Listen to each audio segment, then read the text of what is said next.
point is, what you normalize, you start resisting against. And so many of us will quickly normalize sin. If you're in the dark, when you walk in a dark room, you can't see. So my wife have a habit of turning off the lights. I mean, I walk in the house and it'd be like, is anybody here? Like, you know, so go ahead. I turn the light on, walk into a room, and come back, and she didn't turn the light off. She just walk around, turn the lights off. I'm like, what was y'all harming? Did y'all lights not work when y'all grew up? I mean, what are you doing?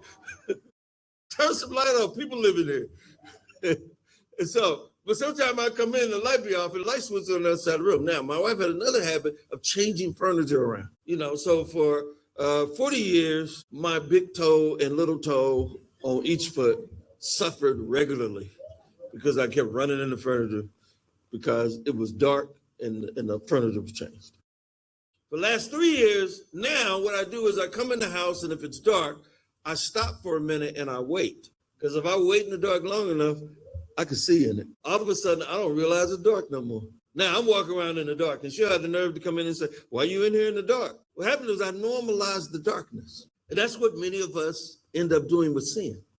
When you normalize it, it doesn't bother you no more.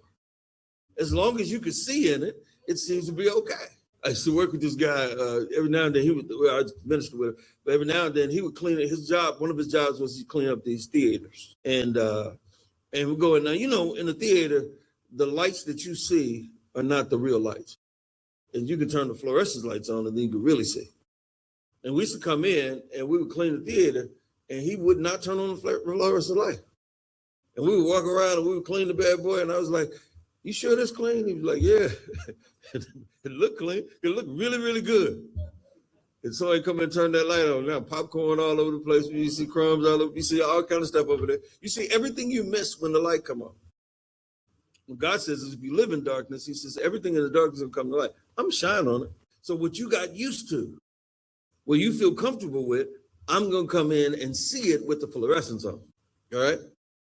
So do not normalize the darkness. Don't normalize your sin. It ain't so bad after a while. All right? Isaiah chapter 5, verse 20 says this.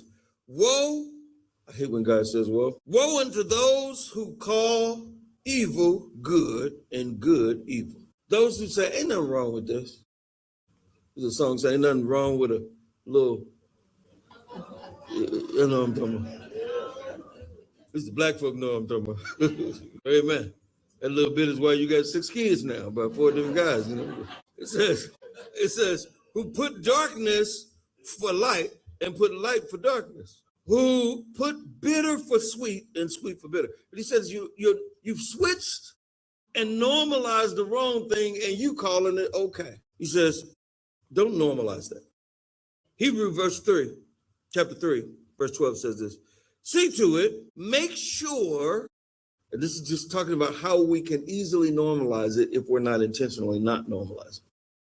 He says, make sure, brothers and sisters, that none of you has a sinful, unbelieving heart that turns away from the living God.